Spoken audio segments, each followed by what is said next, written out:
Isa sa mga mahalagang elemento ng kulturang Pilipino ang comics. At sa lungsod ng Pasig, bumida ang mga gawa ng father of Philippine comics na si Tony Velasquez. Yan ang pinuntahan ni Laylin Caragay sa Cultural Review. Good morning mga araw ay kikilalanin natin ng isang Filipino cartoonist recognized as the founding father of Philippine comic industry. Siya ay walang iba kung hindi si Antonio Tony Velasquez. Siya ang gumawa ng kauna-unahang serialized comic strip entitled Ang Mga Kabalbalan ni Kengkoy. Si Kengkoy po ang pinakasikat niyang comic character na ginawa. During that time kasi, noong mga 30s and 40s, under tayo ng American occupation pa nung during that time. So si Kengkoy, siya yung tao na parang pinipilit maging in dun sa kultura no na maging Amerikano, pero pumapalpak siya kasi Pilipino pa rin ang dating niya.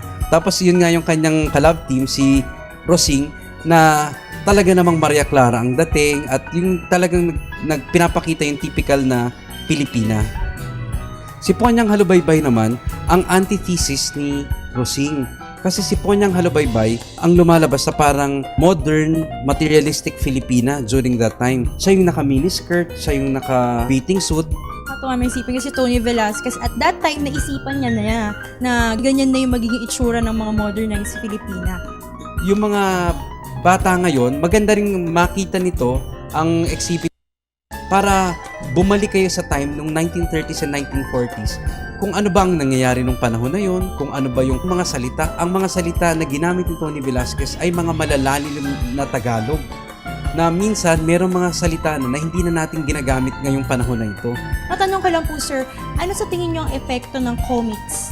Mga panahon ng 30s, 40s, 50s, wala pang TV noon at wala pang internet or yung computer. So, ang libangan lang talaga ng tao noon, comics, magazine, or radio. So, yung comics na yan, especially sa mga probinsya, yan ang inaabangan talaga nila. Every week yan, merong lumalabas. So, parang telenovela rin ngayon.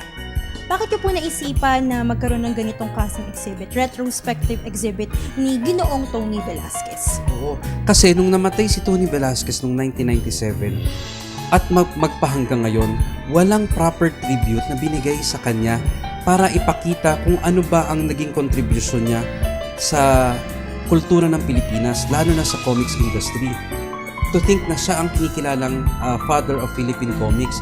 Kaya ito, nakipag-coordinate kami sa misis niya na si Mrs. Pilar Velasquez na kung makapag-exhibit tayo ng isang organisadong exhibit na maipapakita ang mga gawa, na mga original na gawa ng kanyang asawa mula 1930s, 1940s at 1950s. Ito po yung actual na pen na ginagamit ni Tony Velasquez habang nagtitinta. Ito po ang kauna-unahang comics po sa Pilipinas.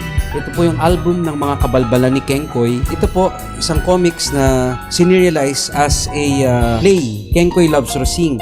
Ito po, Paro-Paro Magazine, kung saan po lumabas yung Ponyang na series na isa sa mga gawa po ni Tony Velasquez. Nanalo po siya ng award sa mass media. So sir, last message na lang po sa ating mga televiewers and anyayahan niyo sila pumunta dito sa exhibit na ito. Naanyayahan ko po kayo na pumunta po dito sa Sebio Art House, dito po sa 60 San Isidro Street, Barangay Capitolio, Pasig City, upang makita niyo po ang once in a lifetime na exhibit na tribute po para kay Tony Velasquez, na kung saan ay makikita niyo ang kanyang mga artworks at makakuha po kayo ng chance to own one of his artworks. Siya ang creator ng Kengkoy na isang iconic Philippine comic strip character. Si Comic Art Velasquez ay nakagawa ng 300 cartoon characters na ilan sa kanila ay naging kilala sa mga Filipino homes, gaya ni Chikiting Gubat, Talakitok, Talimusak at Ponyang Halubaybay. Ito po si Laylin Caragay para sa Cultural Review.